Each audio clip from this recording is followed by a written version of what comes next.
지구, 태양계의 세 번째 행성이자 우리 인류가 살아가는 곳입니다. 현재까지 알려진 바로는 생명체가 탄생하고 서식하는 유일한 행성이기도 한데요. 우리 우주는 아주 넓고 광대합니다. 우리 은하만 보더라도 태양과 같은 항성이 5천억 개 이상 존재한다고 추정하는데요. 이런 항성을 중심으로 도는 행성은 훨씬 더 많을 테죠. 이 수많은 행성들 중 생명체가 있다고 판단되는 건 아직까지 지구가 유일합니다. 그렇다면 여기서 한 가지 궁금증이 생길 수 있습니다. 이 우주에 외계 생명체가 살만한 행성은 정녕 없는 것인가? 라는 궁금증 말이죠. 우리는 외계 생명체에 대해 항상 궁금해합니다. 여러 가지 이유가 있겠지만 인류의 근본적인 호기심도 큰 몫을 차지할 것이라고 생각하는데요. 이 궁금증을 해결하기 위해서는 먼저 골디락스 존 행성에 대해 알아봐야 할 것 같습니다. 지금부터 바로 알아보시죠. 골디락스 존, 다른 말로는 생명체 거주 가능 영역, 생명체들이 살아가기에 적합한 환경을 지닌 우주 공간의 범위를 뜻하는 천문학 용어입니다. 행성 궤도, 긴 반지름이 골디락스 영역에 들어갈 때 그 행성을 골디락스 행성이라고 부르는 것인데요. 가까운 태양계를 예를 들어 설명드리겠습니다. 우리 지구의 모든 에너지 원천은 태양입니다. 태양 에너지를 기반으로 연쇄작용이 일어나는 것인데요. 쉽게 말씀드리자면 태양이 모든 에너지 순환의 원천인 것이죠. 다시 말해 태양이 없으면 태양계의 어떤 생명체도 스스로 살아갈 수 없는 것입니다. 우리 지구는 태양을 중심으로 공전합니다. 너무 뜨겁지도 너무 차갑지도 않은 위치에서 말이죠. 즉 지구가 태양계의 골디락스 존인 것인데요. 지구보다 더 가까워지면 수성과 같이 대기를 빼앗겨 뜨거워지고 지구보다 더 멀어지면 해왕성과 같이 온도가 낮아져 버리는 것이죠. 이러한 기준은 태양이 발산하는 에너지의 양에 따라 달라집니다. 즉 태양의 크기가 달라지면 골디락스 존의 위치도 달라지는 것이죠.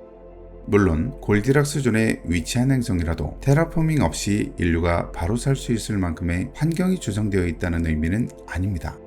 하지만 다른 행성들에 비해 확률이 상대적으로 높은 것이죠. 가까운 예는 태양계에서 찾을 수 있습니다. 달은 지구와 마찬가지로 골디락스 존에 위치해 있지만 생명체가 없고 금성과 화성도 마찬가지이죠. 이처럼 행성이 골디락스 존에 있어도 생명체가 존재하는 것은 어렵습니다. 암석형 행성이면서 액체 상태의 물이 존재하고 대기압과 대기 구성 역시 적절하며 자기장도 적절해야 합니다. 생명체가 탄생해 진화하기 위해서는 행성의 크기도 적절해야 하죠. 지금까지 골디락스 존의 행성에 대해 알아봤으니 이에 해당하는 행성들은 어떤 모습을 하고 있을지 한번 알아보겠습니다. 바로 가시죠. 케플러 186f는 적색 외성 케플러 186을 공전하는 지구 크기의 외계 행성인데요. 나사의 케플러 망원경이 발견한 5개의 행성 중 가장 바깥쪽에 위치해 있죠. 지구로부터 100조짜리 방향으로 약 580광년 떨어진 곳에 위치해 있습니다. 케플러 186f는 모항성으로부터 약 0.43AU 떨어진 곳에서 공전하고 있으며 공전 주기는 약 130일이며 질량은 지구의 1.44배, 크기는 지구의 1.17배입니다. 게다가 지표면도 암석으로 이루어졌을 확률이 매우 높다고 과학자들은 의견을 밝혔는데요. 적절한 위치와 온도, 적절한 행성의 크기, 높은 물의 존재 가능성, 높은 암석형 지표면의 존재 가능성 등 현재까지 발견된 골디락스 존 행성 중 가장 유력한 제2의 지구 후보로 꼽히고 있죠. 하지만 대기 구성과 액체 상태의 물 존재 여부 등 아직까지 밝혀야 할 주요 구성 요소들이 남아 있습니다. 제 채널을 시청해주신 구독자분들은 제임스 웹 망원경으로 관측하면 되지 않냐고 물어보실지 모르겠습니다. 하지만 지구로부터 580광년이나 떨어져 있어 아직까지는 정확한 관측이 어려운 상황입니다. 프록시마 B는 센타우리 자리의 새 알파성 중 하나인 프록시마를 공전하는 외계 행성을 말하는데요. 항성 자체는 우주 모든 항성 중 70% 이상을 차지하는 적색 외성이지만 지구와의 거리가 약 4.2광년으로 매우 가깝다는 특징을 가지고 있습니다.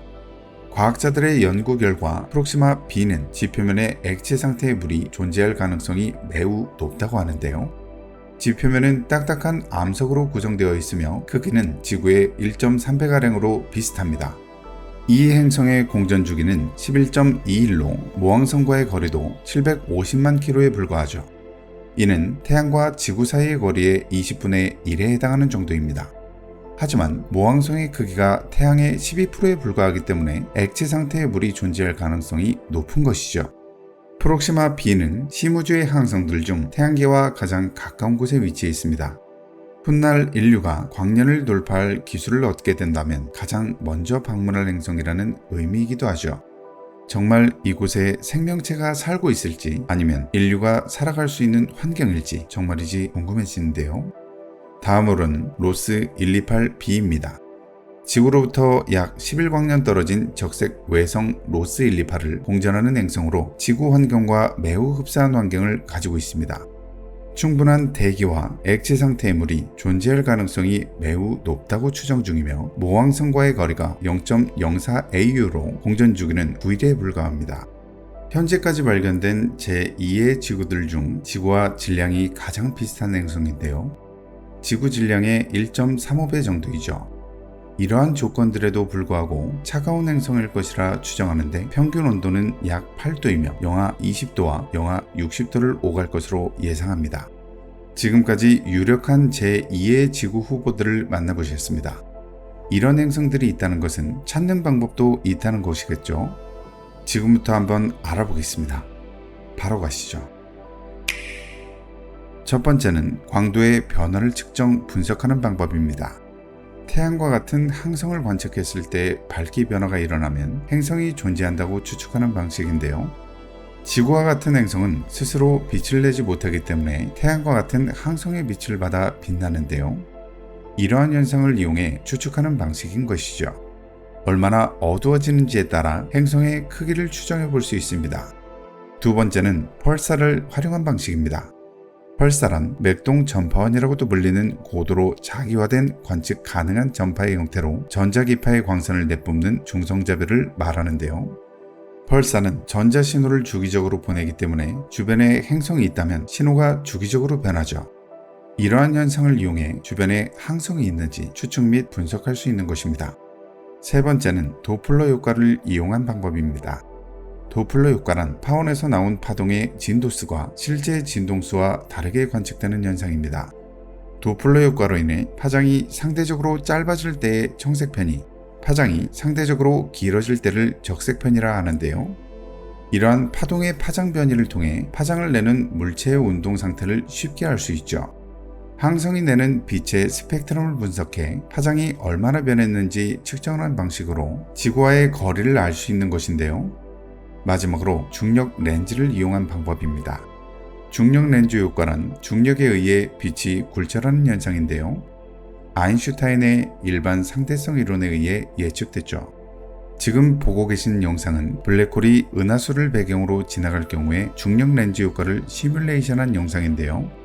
중력 렌즈 효과로 인해 광원의 위치가 바뀌는 것뿐 아니라 실제 렌즈처럼 광량을 증폭하는 효과도 있어서 매우 먼 거리에 있는 천체를 관측하는 데 이용되기도 하죠. 이러한 효과를 이용해 초대형 우주 망원경을 만들자는 아이디어가 제시되기도 했습니다. 태양이 일으키는 중력 렌즈 효과를 대물 렌즈로 사용한다는 의견이었는데요. 만약 이 아이디어가 실현된다면 수십 광년 떨어진 행성의 고해상도 사진도 쉽게 얻을 수 있을 것이라고 하죠. 물론 현재의 기술로는 실현 가능성이 낮습니다. 이를 실현하기 위해서는 저반 렌즈를 태양 550AU 거리에 설치해야 하기 때문이죠. 참고로 지구와 태양 사이 거리가 1AU이니 그 거리의 550배에 해당하는 것입니다. 인류는 왜 외계 생명체를 찾는 걸까요? 외계인에 대한 진지한 고찰은 단 하나의 사실에서 시작할 겁니다. 우리가 존재하니까. 인류 문명의 존재로 인해 우리 우주에서 생명체가 발생하고 문명까지 건설할 수 있다는 것은 명백히 증명되었습니다. 우주의 크기를 생각해 봤을 때 지구와 같은 행성은 계속 발견될 것이고 생명체가 살만한 행성들 역시 계속 발견될 겁니다. 이러한 점들을 미루어 보았을 때 외계 문명이 존재할 가능성은 매우 높으며 문명까지 이루지 못했더라도 짐승이나 미생물 수준에 이른 외계 생명체는 반드시 존재할 것입니다. 아직까지 외계 생명체에 대한 어떠한 단서도 찾지 못한 상황이지만 시간이 더 지나면 분명히 밝혀질 테죠. 더 많은 우주에 대한 비밀이 풀리는 그날에 여러분과 함께하기를 바라면서 오늘의 영상 마치도록 하겠습니다. 좋아요와 구독은 영상 제작에 큰 힘이 됩니다. 시청해주셔서 정말 감사합니다. 지금까지 우주곰들이었습니다.